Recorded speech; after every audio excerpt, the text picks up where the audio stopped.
Hi friends, ఇప్పుడు మనం మహమ్మద్ కాసిం అయిపోయింది కదా. ఇప్పుడు మహమ్మద్ గజని ఇండియాపై ఎలా అటాక్ చేశారు, అసలు ఏంటి, ఏ ప్లేస్లో అటాక్ చేశారు, ఎప్పుడు, అసలు ఎందుకు చేశారు అన్నది మనం తెలుసుకుందాం. ఇప్పుడు మహమ్మద్ గజని అసలు ఇండియాపై ఎందుకు అటాక్ చేశారు అంటే, మహమ్మద్ గజని దగ్గర చాలామంది సోల్జర్స్ ఉండేవారనమాట. ఇప్పుడు వాళ్ళని పోషించాలంటే వాళ్ళకి ఫుడ్ ఎలివెన్సెస్ అన్నీ కావాలి కాబట్టి మనీ రిక్వైర్డ్. ఆ మనీ కోసం ఏం చేశాడంటే, అతను వాళ్ళ సోల్జర్స్ని పోషించాలి కాబట్టి ఆ మనీ కోసం ఇండియా పైన అటాక్ చేస్తారు. అప్పుడు ఇండియాలో వెల్త్ ఎక్కువ కాబట్టి ఇండియాపై అటాక్ చేశారనమాట. మామూలుగా మహమ్మద్ గజనీకి 2 టైటిల్స్ ఉన్నాయి. ఒకటి సికాను, ఇంకొకటి యముని ఉద్వాలా. సికాన్ అంటే ఏంటంటే విగ్రహాలని ధ్వంసం చేసిన అతను అని చెప్పి, ఓకేనా. శిఖ అంటే విగ్రహాలని విధ్వంసుడు అని అర్థం, అంటే అతను విగ్రహాలని ధ్వంసం చేసేవాడు. నెక్స్ట్ యామిని ఉద్వాలా అంటే ఇస్లాం ముస్లిం రాజ్య సంరక్షకుల్ని యామిని ఉద్వాలా అంటారనమాట. ఇటు అతని యొక్క టైటిల్స్, ఇవి గుర్తుపెట్టుకోండి. నెక్స్ట్ అతని టైంలో అతను ఇండియాకి అటాక్ చేసినప్పుడు అతనితో పాటు వచ్చిన ఫారెన్ ట్రావెలర్ ఎవరంటే ఆల్ బెరూని. అతను రాసిన బుక్స్ ఏంటంటే, ఇది ఎక్కువగా అడుగుతారు మనకి. ఆల్ బెరూని అతను రాసిన బుక్స్ ఏంటంటే తారిఖీ హింద్, దాన్ని ఇంకో పేరు ఏంటంటే కితాబీ హింద్. ఓకేనా, ఈ బుక్కి మరొక పేరు అనమాట తారిఖీ హింద్. అతను రాసిన బుక్, తను ఇంకో పేరు ఏంటంటే కితాబీ హింద్. ఇంకా అతని టైంలో ఉన్న రైటర్స్ ఎవరంటే ఫిరదౌసి, ఇతను షానామా అని రచించారు. ఉతుబి అతని రాజ్యంలోనే చిత్రకారుడిగా పనిచేసేవాడు అనమాట, చిత్రకారుడుగా. ఉతుబి అతను రాసిన బుక్ తారిఖ్-ఈ యామిని. ఆల్ బెరూని అయితే హిందీ, ఉతుబి అయితే యామిని. ఓకేనా, తారిఖీ యామిని అనే బుక్ రచించాడు. ఇంకా మహమ్మద్ గజని చేసిన వార్స్ ఏ టైంలో ఏంటి అంటే 1000 to 1027 మధ్యలో మొత్తం 17 టైమ్స్ అనమాట. 17 టైమ్స్ అటాక్ చేశాడు ఇండియా పైన. ఇప్పుడు గజని మొత్తం ఎన్ని అటాక్స్ అంటే 17 టైమ్స్ కదా. మెయిన్ చూద్దాం. ఇప్పుడు ఫస్ట్ వన్ ఏంటంటే పేష్వార్లో 1001లో అటాక్ చేశాడు. నెక్స్ట్ పేష్వార్ నుంచి నెక్స్ట్ కాశ్మీర్ 1015లో, నెక్స్ట్ మదురై, దాని నెక్స్ట్ కనౌజ్, గ్వాలియర్. ఇక్కడ ఏంటంటే వీళ్ళెవరంటే జాట్స్ అనమాట. సింధ్ ప్లేస్లో ఉన్న జాట్స్ తెగపై అటాక్ చేస్తాడు. ఇంకా ద మోస్ట్ ఇంపార్టెంట్ వార్ ఏంటంటే 1026లో గుజరాత్ పైన అటాక్ చేస్తామంట. అది ద మోస్ట్ ఇంపార్టెంట్ వార్. ఇప్పుడు చూస్తే మహమ్మద్ గోరీ ఇదిగోండి 1026న ఇతను ఎవరి మీద అటాక్ చేస్తారంటే 1026న గుజరాత్ రూలర్ ఎవరు, భూమరాజ్ 1.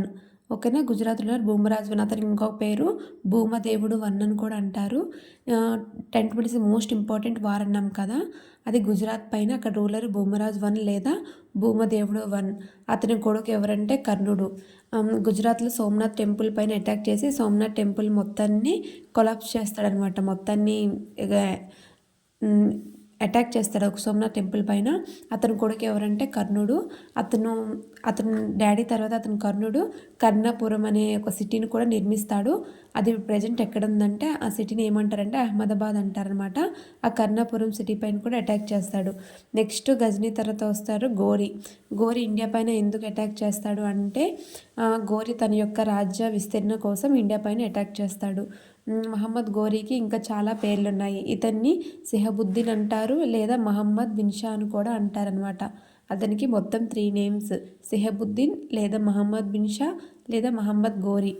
ఓకేనా, ఇతను వచ్చేటప్పుడు ఏమవుతుందంటే గోరీ ఆఫ్ఘనిస్తాన్ నుంచి వచ్చేటప్పుడు అక్కడ జీలం రివర్ని దాటాలి కదా. దాటేటప్పుడు అక్కడ దమైకా ప్లేస్ వద్ద కకర్ల ట్రైబ్స్తో ఫైట్ చేస్తాడనమాట. అక్కడ ఉన్న కకర్ల ట్రైబ్స్ని ఓడించి మన ఇండియాలోకి వచ్చి అతను 1175లో ముల్తాన్ని, ఆ తర్వాత గుజరాత్, తర్వాత పేష్వారు, షియల్కోట, లాహోర్, బటియండా దుర్గాం, ఈ ప్లేస్లన్నిటిపైన అటాక్ చేస్తారు ఒకదాని తర్వాత ఒకటి. తర్వాత కనౌజ్ అనమాట. కనౌజ్ పైకి నెక్స్ట్ ఇప్పుడు ఏమవుతుందంటే ఇవన్నీ అటాక్ చేసిన తర్వాత కనౌజ్ పైకి వెళ్తాడు. అప్పుడు కనౌజ్ రూలర్ ఎవరంటే జయచంద్ర అనమాట. అప్పటి కనౌజ్ రూలర్. ఆ జయచంద్ర యొక్క డాటర్ నేము రాణి సంయుక్త. ఓకే, ఈ వార్స్ అయిపోయిన తర్వాత కనౌజ్కి వెళ్ళి అక్కడ కనౌజ్ రూలర్ ఎవరంటే జయచంద్ర, అతని డాటర్ ఏమో రాణి సంయుక్త అనమాట.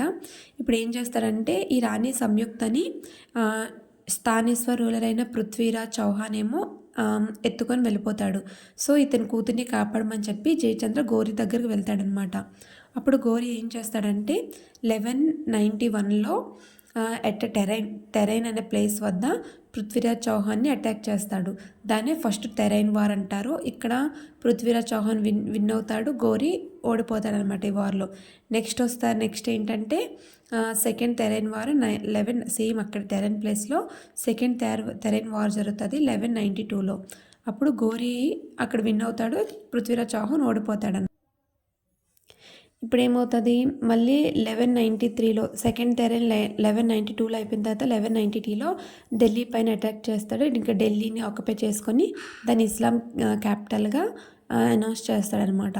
ఇంకా 1194లో చౌదరి వార్ అని ఒకటి జరుగుతుంది.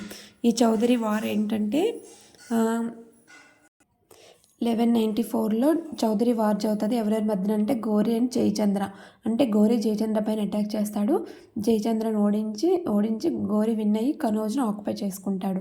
ఆ తర్వాత గౌరీ బెంగాల్ పైన అటాక్ వెళ్తాడు. అప్పుడు బెంగాల్ రూలర్ ఎవరంటే లక్ష్మీ సేనుని అనే రూలర్ ఉంటాడనమాట బెంగాల్లో. అతని దగ్గర ఉన్న ఎవరంటారు పోయిట్ ఎవరంటే జయదేవుడు. ఈ జయదేవుడు రాసిన బుక్స్ ఏంటంటే గీతా గోవిందం. దాన్ని ఎలాబరేట్గా ఎక్స్ప్లెయిన్ చేసింది ఎవరంటే ఆ బుక్ని ఆరావెల్లి తిరుమల రాయలు. ఓకేనా. గౌరీ బెంగాల్ పైన అటాక్ చేస్తాడు. రూలర్ లక్ష్మీ సేనుని, అతని కింద పనిచేసిన అతను పోయిట్ జయదేవుడు. అతను రాసిన బుక్ గీతా గోవిందం. ఆ బుక్ని ఎలాబరేట్గా ఎక్స్ప్లెయిన్ చేసింది ఆరావెల్లి తిరుమల రాయలు. నెక్స్ట్ ఏమవుతుంది, ఈ బెంగాల్ పైన కూడా అటాక్ చేసి అక్కడున్న లక్ష్మీ సెనగల్ని ఓడించి అక్కడ బక్తియార్ ఖిల్జీని జనరల్గా అపాయింట్ చేస్తారనమాట. బెంగాల్కి జనరల్గా బక్తియార్ ఖిల్జీని.